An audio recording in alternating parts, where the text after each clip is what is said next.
200 ദിവസം ഞങ്ങൾ ഇപ്പോൾ ഈ പുരുവയിലെത്തി സമരപ്പന്തൽ കെട്ടിയിരിക്കാൻ തുടങ്ങിയിട്ട് 200 ദിവസം കഴിഞ്ഞു.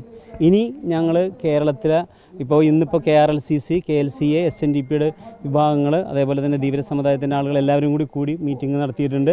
കേരളത്തിൻ്റെ വിവിധ ഭാഗങ്ങളിലേക്ക് ഞങ്ങളുടെ റവന്യൂ അവകാശങ്ങൾ സ്ഥാപിച്ചു തരണം എന്നുള്ള രീതിയിൽ സമരമുറകളുമായി മുന്നോട്ട് പോകുമെന്ന് തന്നെയാണ് ഈ സംസ്ഥാന നേതൃത്വം എല്ലാം ഞങ്ങളോട് പറഞ്ഞുകൊണ്ടിരിക്കുന്നത്. ഞങ്ങളിവിടെ തന്നെ സമരം ചെയ്യും. അതോടൊപ്പം തന്നെ കേരളത്തിൻ്റെ വിവിധ ഭാഗങ്ങളിൽ ഒരേപോലെ സമരങ്ങളുമായിട്ട് മുന്നോട്ട് പോകും. കേന്ദ്ര സർക്കാർ എന്തായാലും ശരി, സെക്ഷൻ 40 പോലെയുള്ള വഖഫിൻ്റെ പല നിയമങ്ങളും പഴയ നിയമങ്ങളും എടുത്തു മാറ്റി എന്നതിൽ ഞങ്ങൾക്ക് സന്തോഷമുണ്ട്. അത് കാലഘട്ടത്തിൻ്റെ ആവശ്യമാണ്. ഒരു നീതി ഉള്ള സമൂഹമാണ് വേണ്ടത്. പക്ഷേ ആ മനുഷ്യൻ്റെ ക്ഷേമത്തിൽ നിന്നും വിരുദ്ധമായി വ്യത്യസ്തമായ രൂപത്തിലേക്ക് അത് മാറിപ്പോയപ്പോൾ അതിന് മാറ്റം വന്നു എന്നുള്ളത് സന്തോഷകരമാണ്. എന്നിരുന്നാലും ഞങ്ങളുടെ ഈ പ്രശ്നങ്ങൾ, റവന്യൂ അവകാശങ്ങൾ സ്ഥാപിച്ച് കിട്ടുമ്പോൾ ഞങ്ങൾ സമാധാനപ്രിയരായി മാറും.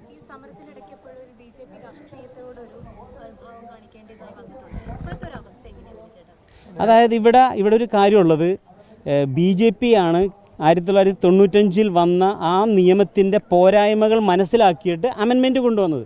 അതുകൊണ്ട് നമ്മൾ തീർച്ചയായിട്ടും കേന്ദ്ര ഗവൺമെൻറ്റിനെ സപ്പോർട്ട് ചെയ്യേണ്ടത് ആവശ്യമായി വന്നു. ഞങ്ങൾ ഇതിൻ്റെ ഏറ്റവും വലിയ ഇരകളാണ്.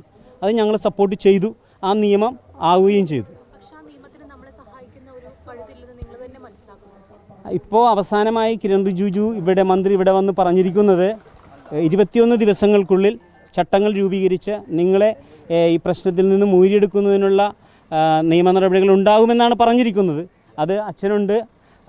അതിന് ഞങ്ങളെ വിശ്വസിച്ച് കാത്തിരിക്കുന്നു. ഇനിയിപ്പോൾ ഒരാഴ്ചയും കൂടിയല്ലേ ഉള്ളൂ. റവന്യൂ അവകാശങ്ങൾ സ്ഥാപിച്ച് കിട്ടുകയാണെങ്കിൽ തീർച്ചയായിട്ടും ഞങ്ങൾ കാണും. മുഖ്യമന്ത്രിയെ കാണാനുള്ള ശ്രമങ്ങൾ ഉണ്ട്. കാരണം റവന്യൂ അവകാശങ്ങൾ സ്ഥാപിച്ച് കിട്ടുന്നതിനും ഇപ്പോൾ ശക്തമായ രീതിയിൽ വഖഫ് ബോർഡ് ഞങ്ങൾക്കെതിരെ ഇപ്പോൾ ഇന്നലെയും ഡിവിഷൻ ബെഞ്ചിൽ അവർ ശക്തമായ നിലപാടാണ് എടുത്തിരിക്കുന്നത്. അതുകൊണ്ട് മുഖ്യമന്ത്രിയുമായി കണ്ടിട്ട് വഖഫ് ബോർഡുമായി ചേർന്ന് ഈ പ്രശ്നം ഇതേപോലെ ഞങ്ങളെ കൂടുതൽ ബുദ്ധിമുട്ടാക്കുന്ന രീതിയിലേക്ക് വരുത്തരുത്, സെക്ഷൻ 97 അതിൽ ഉപയോഗിക്കണം എന്നുള്ളത് ഞങ്ങൾ മുഖ്യമന്ത്രിയുമായിട്ട് ആലോചിക്കാനായിട്ട് തീരുമാനിക്കുന്നുണ്ട്.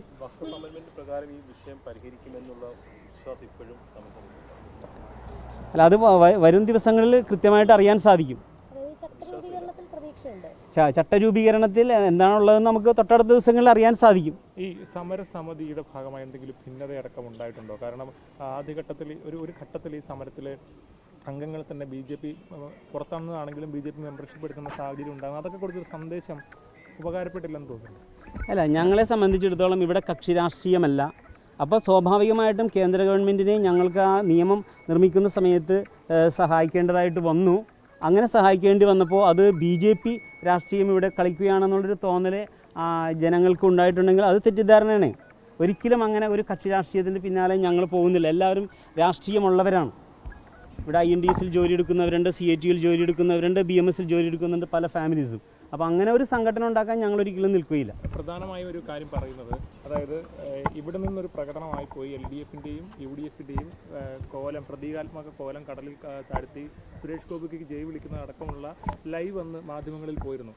അത് ഈ സമരസമിതിയുടെ ഒരു പ്രഖ്യാപിത ലക്ഷ്യങ്ങൾക്ക് വിരുദ്ധമായൊരു കാര്യമായിരുന്നില്ലേ? ആ സമയത്ത് നിയമം നിർമ്മിക്കുമ്പോൾ നിയമനിർമ്മാണം ആവശ്യമായിരുന്നു. അത് മുനമ്പം ജനതയാണ് അതിൻ്റെ ഏറ്റവും കൂടുതൽ വിക്റ്റിമായത് ആ നിയമത്തിലൂടെ. അതുകൊണ്ട് ഞങ്ങളത് കാണിക്കണ്ടേ? അത് കാണിച്ചു. അത് നമുക്ക് വരുന്ന ആളുകളിൽ നമുക്ക് കൃത്യമായിട്ട് അറിയാൻ സാധിക്കും. ഞങ്ങൾക്ക് കക്ഷി രാഷ്ട്രീയമില്ല.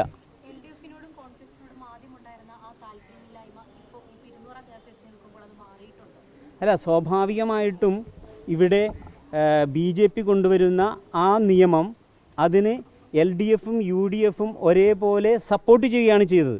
പക്ഷേ അവരാണെങ്കിൽ ഞങ്ങൾക്ക് അനുഭാവപൂർവ്വം പാർലമെൻറ്റിൽ ആദ്യ കാലഘട്ടങ്ങളിലൊന്നും തന്നെ ഒരു നടപടികൾ എടുത്തില്ല.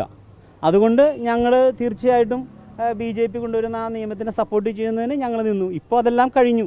ഞങ്ങൾ തീർച്ചയായിട്ടും എല്ലാവർക്കും ഒരേപോലെ കടന്നു വരാൻ സാധിക്കും. തീർച്ചയായിട്ടും സംസ്ഥാന വഖഫ് ബോർഡ് ഞങ്ങൾക്ക് വലിയ തടസ്സമായിട്ടാണ് നിൽക്കുന്നത്. അത് ഗവൺമെൻറ് അറിവോടുകൂടി തന്നെയാണ് ഈ ട്രൈബ്യൂണലിലെ കേസ് രാജൻ തട്ടിൽ സാറ് വളരെ ഭംഗിയായി പഠിച്ച് വിധി പറയേണ്ട സമയം വന്നു കഴിഞ്ഞപ്പോൾ ഗവൺമെൻറ്റിൻ്റെ അനുവാദത്തോടു കൂടി അല്ലെങ്കിൽ വഖഫ് ബോർഡിൻ്റെ മന്ത്രിയുടെ അനുവാദമില്ലാണ്ട് എങ്ങനെ ഈ കേസ് വിധി പറയരുത് എന്ന് പറഞ്ഞുകൊണ്ട് ഹൈക്കോടതിയിൽ നിന്ന് എങ്ങനെ സ്റ്റേ വാങ്ങും? തീർച്ചയായിട്ടും അത് അവരുടെ അറിവോടെയല്ലേ. ഞങ്ങൾ ഒരാളുടെ ഒപ്പമല്ല, ഞങ്ങൾ സ്വതന്ത്രമായിട്ട് ഈ സമരപ്പന്തലിൽ രാഷ്ട്രീയമില്ല. ഞങ്ങൾക്ക് എല്ലാവർക്കും രാഷ്ട്രീയമുണ്ട്. ഈ സമരപ്പന്തലിൽ രാഷ്ട്രീയമില്ല. ഞങ്ങൾ ആര് സഹായിക്കുന്നോ അവരുടെ കൂടെ ഞങ്ങൾ ഉണ്ടാവും. അറിയിക്കും. ഈ രണ്ടാം ഘട്ട സമരമാണ് ഇന്ന് തുടങ്ങി. ഈ 200 ദിവസത്തിൽ ഞങ്ങൾ ഒരു സമരം പോലും ചെയ്തില്ല. ഇനി ഞങ്ങൾ സമരത്തിൻ്റെ ഒരു ഘോഷയാത്ര തന്നെയായിരിക്കും ഇനി മുമ്പോട്ട്. അല്ല, അതൊക്കെ അവരുടെ കാര്യങ്ങൾ.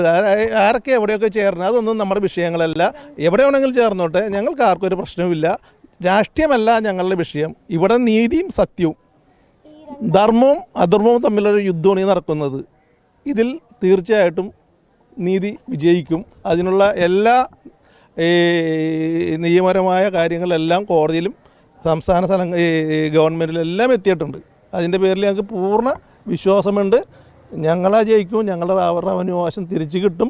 ഗവൺമെൻറ് വളരെ ഇപ്പോൾ സ്ട്രോങ് ആയിട്ട് ഞങ്ങളുടെ കൂടെ ഈ രാമേന്ദ്രൻ സാറിൻ്റെ റിപ്പോർട്ട് വന്നു കഴിഞ്ഞാൽ ഞങ്ങളുടെ റവന്യൂ അവകാശം പുനഃസ്ഥാപിക്കും എന്ന് തന്നെയാണ് ഞങ്ങൾക്ക് മനസ്സിലാക്കാൻ കഴിയുന്നത്. അല്ല, കമ്മീഷൻ റിപ്പോർട്ട് ഇപ്പോൾ ഞങ്ങൾ മനസ്സിലാക്കുന്നതനുസരിച്ച് കമ്മീഷൻ റിപ്പോർട്ട് മിക്കവാറും അടിച്ചുകൊണ്ടിരിക്കുകയായിരിക്കും. അത് കഴിഞ്ഞ അടുത്ത മാസം റിപ്പോർട്ട് കൊടുത്തു കഴിഞ്ഞാൽ പിന്നെ താമസിക്കേണ്ട കാര്യമില്ല. ഞങ്ങളെ സംരക്ഷിക്കും. അത് തന്നെയാണ് ഞങ്ങൾക്ക് മനസ്സിലാക്കാൻ കഴിയുന്നത്. അല്ല, വഖഫ് ബോർഡിനെ സഹായിച്ചു കഴിഞ്ഞാൽ ഗവൺമെൻറ്റിനെതിരായിട്ട് തന്നെ തിരിയും. വഖഫ് ബോർഡിനെ സഹായിക്കാൻ നിൽക്കണ്ട. ഇത് ഈ ലോകത്തെ ഈ കേരളം, ഇന്ത്യ, വേൾഡ് എല്ലാവരും സകല ജനങ്ങളും പൊതുസമൂഹം മൊത്തം മനസ്സിലാക്കി ഇത് വഖഫ് ഭൂമിയല്ല എന്ന്. ഈ കമൽ പാഷ സാറ്, ഹൈക്കോടതി ജഡ്ജി, മുസ്ലിം പണ്ഡിതൻ, അദ്ദേഹം പറഞ്ഞു ഇത് വഖഫ് ഭൂമിയല്ല. വി ഡി സതീശൻ സാറ് വഖഫ് ഭൂമിയല്ല എന്ന് തീർത്തു പറഞ്ഞു. അതേമാതിരി CN മോഹനൻ, ഇടതുപക്ഷത്തിൻ്റെ CPM-ൻ്റെ സംസ്ഥാന സെക്രട്ടറി ആയിരിക്കെ അദ്ദേഹം തൊട്ടടുത്ത് വന്ന് പറഞ്ഞു ഇത് വഖഫ് ഭൂമിയല്ല. ഏറ്റവും ഭംഗിയായിട്ട് പറഞ്ഞ അദ്ദേഹമാണ്. അതിൻ്റെ ഓരോരോ ക്ലോസുകൾ എടുത്തെടുത്ത് പറഞ്ഞു ഇത് വഖഫ് ഭൂമിയല്ല എന്ന്. CPM-ൻ്റെ ജില്ലാ സെക്രട്ടറി പറഞ്ഞിട്ടും എന്തുകൊണ്ട് ഇവർ ഈ ഞങ്ങളുടെ വിഷയം പരിഹരിക്കുന്നില്ല? ആർക്കാണ് ഒരു കൂട്ട് നിൽക്കുന്നത്? 35 വർഷത്തിന് മുമ്പ് വില കൊടുത്ത് വാങ്ങിയ ഞങ്ങളുടെ ഭൂമി, ഞങ്ങളുടെ റവന്യൂ അവകാശം തിരിച്ചു തരുന്ന സമയങ്ങൾ കഴിഞ്ഞ് ഈ പൊരിഞ്ഞ വെയിലത്ത് ഈ പാവങ്ങൾ ഇരിക്കുന്നുണ്ടല്ലേ, ഒരു തുള്ളി വെള്ളം പോലും നിങ്ങൾ സ്ഥിരം വരുന്നല്ലേ, ഒരു തട്ടിപ്പുമില്ല. ഈ മാതാവിൻ്റെ മുമ്പിൽ ഈ ആൾക്കാരിങ്ങനെ ഇരിക്കുകയാണ്. ഇനി ഇവർ ഇത് തരാണ്ട് മുമ്പോട്ട് പോകാൻ പറ്റില്ല. ഇനിയും താമസിപ്പിച്ചാൽ ഇതിൻ്റെ കളർ മാറും. അവർ ആത്മാർത്ഥമായിട്ട് എടുത്തു. അതിനകത്ത് നമ്മൾ അവരെ കുറ്റം പറയാൻ പറ്റില്ല. അവർ ഏത് ഭൂമിയും പിടിച്ചെടുക്കാം എന്നുള്ള ആ 40 നിയമം എടുത്തു മാറ്റി, അതിൻ്റെ വിഷപ്പല്ലികളെല്ലാം എടുത്തു മാറ്റി, മുൻകാല പ്രാബല്യം ഇതിന് കൊടുക്കാൻ പറ്റില്ല എന്ന് ഞങ്ങൾക്കും അറിയാം. കാരണം അതൊക്കെ വലിയ വിഷയത്തിലോട്ട് പോകും. എങ്കിലും ഈ 3 ആഴ്ചക്കുള്ളിൽ ചട്ടങ്ങളും നിയമങ്ങളും എല്ലാം വരും. അതിന് ശേഷം ഞങ്ങളുടെ കാര്യം പരിഹരിക്കുമെന്ന് അവർ പറയുന്നു. അതോടൊപ്പം തന്നെ രാമേന്ദ്രൻ സാറിൻ്റെ റിപ്പോർട്ട് വരുമ്പോൾ കാര്യം പരിഹരിക്കുമെന്ന് പറയുന്നു. അതുപോലെ തന്നെ ഈ ട്രൈബ്യൂണലിലെ കേസും ഞങ്ങൾക്ക് അനുകൂലമാവും എന്ന് തന്നെ ഞങ്ങൾക്ക് മനസ്സിലാക്കാൻ കഴിയുന്നത്.